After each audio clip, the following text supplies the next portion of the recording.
Nous étions habitués depuis quelques semaines maintenant, 3 à 4 semaines, à découvrir des méthodes, des fondements, des bases qui nous permettaient de grandir, de mieux analyser les situations, d'en ressortir plus fort.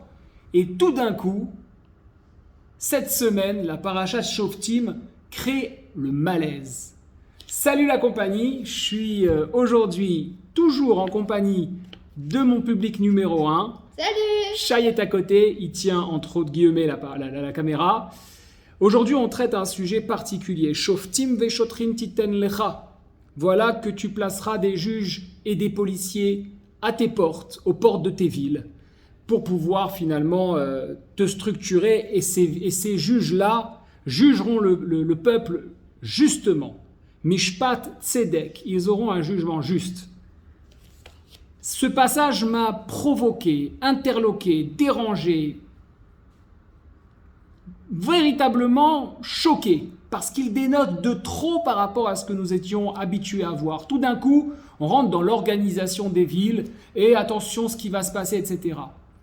J'aimerais profiter de cette courte vidéo pour pouvoir donner un sens un petit peu plus profond, un petit peu plus dérangeant, qui va nous permettre de continuer dans la lignée dans laquelle on était, même plus, qui va venir acter et signer à quel point le Sefer Devarim devrait non pas s'appeler Sefer Devarim ou en français le Deutéron, mais plutôt le livre du leadership. Comment mener sa vie, comment la réussir avec des actions puissantes, décidées et rigoureuses. Lorsque nous passons les versets, les différents psukim, dès le pasouk Kaf, c'est-à-dire le 3e depuis le début, nous avons un pasouk qui nous interpelle. Tzedek, tzedek, tirdof, la justice, tu la poursuivras. Pourquoi ce besoin? Les man tirier, afin que tu vives. Vayarashta et Haaretz, c'est que tu prennes possession de la terre. Alors oui, la parashat Shoftim, dans le Sefer Dvarim, pourrait être clairement une manière de glorifier son orgueil, son ego et de se dire oui, nous les juifs, nous avons apporté la structure des différentes villes et grâce à nous, il y a des juges et des policiers qui nous organisent. Mais pas du tout. Vous allez voir que c'est certainement une explication, mais que nous pouvons aller beaucoup plus loin. Pourquoi tzedek, tzedek, tirdof, la justice tu vas poursuivre? Parce que finalement, dans une époque, à chaque fois tellement d'actualité, nous devons rester droits dans nos baskets. Nous devons rester droits dans nos décisions, apprendre, comme nous avons pu le voir dans Ekev, mais aussi dans Ré, à observer, à s'écouter, à s'analyser pour avancer dans le chemin que nous décidons. Et cela, pourquoi? Pour qu'on puisse vivre. Parce qu'il n'y a rien à faire lorsque nous regrettons quelque chose. Et si nous avons cette humilité, je vous invite à faire l'exercice maintenant, à analyser la dernière fois que nous avons eu un grand regret dans notre vie. Nous sommes les premiers responsables. Nous avons été trop gentils, trop flexibles, trop bons, etc. Nous avons laissé faire les choses. Si nous nous étions levés, ça aurait changé la situation. Chose qu'il n'y a pas. Et pourquoi ça? Vayarashta et Haaretz, asher Hashem Elokecha noten lach, afin de prendre possession de la terre. Sous-entendu, possession de la situation, possession de l'action, de l'entreprise qui est actuellement lancée. Et de là, on comprend que la Torah nous donne encore une fois un symbole.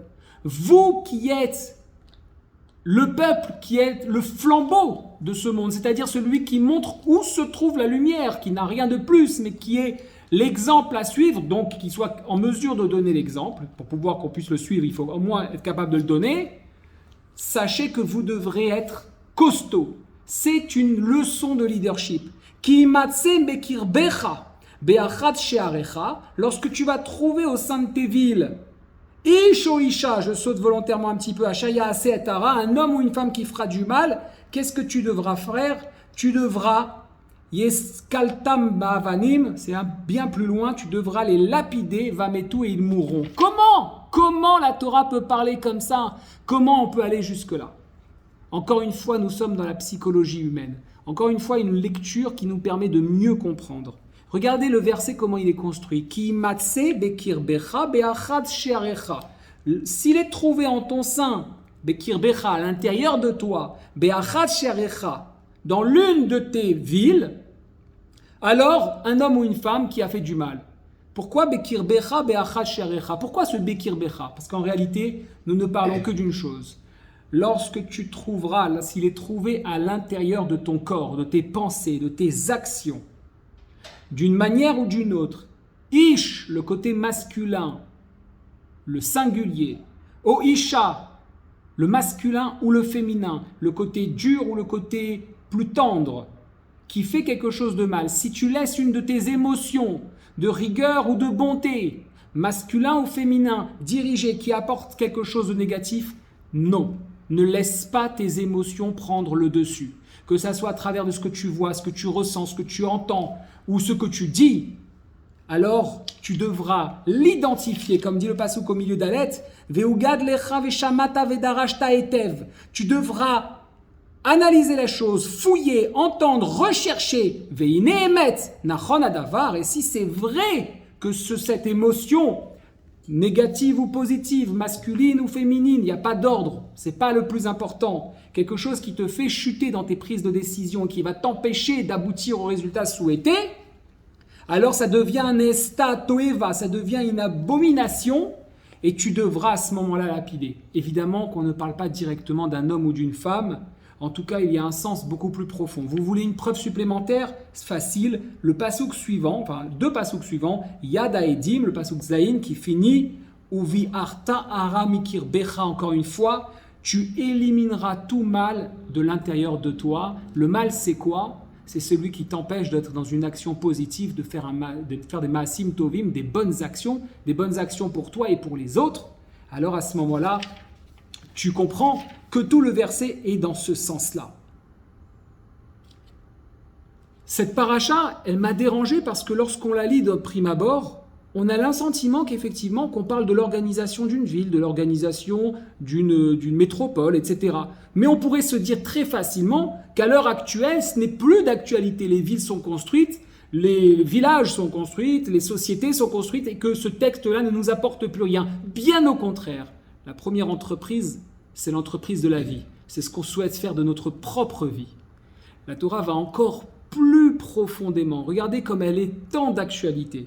Pasuk Kaf, mais du chapitre suivant. Levilti rum levavo me'echav. Pour que quoi? Son cœur ne s'élève pas au-dessus des autres, au-dessus de son frère. Ou vilti sur mina mitzvah. Pour qu'il ne se détourne pas du commandement. Yamin ou smol, leman yarich yamin. Ni à droite ni à gauche tu n'iras, afin que tes jours durent. Que représente cette droite et cette gauche? Évidemment, on aura tendance à on ne devra pas ni tanguer à droite ni tanguer à gauche. Mais cela peut aussi se porter sur la politique. Ne nous laissons pas être enfermés dans un mouvement de droite ou dans un mouvement de gauche. De la même manière que nous demandons de ne pas devoir choisir entre son père ou sa mère ou son père. Il n'y a pas d'ordre, il n'y a pas de main droite qui est négatif ou de main gauche qui est négatif. Il n'y a pas un mouvement qui est négatif de droite ou de gauche. Il n'y a pas une pensée de droite ou une pensée de gauche qui est négative. Tout simplement ce qu'on nous demande, ne pas être obligé de s'enfermer d'une certaine manière. Aussi, comme l'a écrit dans un article mon ami Cyril, qui a été posté aujourd'hui sur Facebook sur la page Maspik, allez la voir et allez découvrir. Pourquoi devrais-je identifier la main droite comme un peu la main chiloni, celle qui ne pratique pas, et la main gauche, celle qui met le tefillin, comme celle qui pratique, la main donc plus pratiquante? Pourquoi devrais-je me séparer, créer une distorsion finalement entre celui qui n'est pas comme moi, que je sois le pratiquant ou que je sois le non pratiquant, le religieux, même si vous savez à quel point je n'aime pas ce mot, ou le non religieux?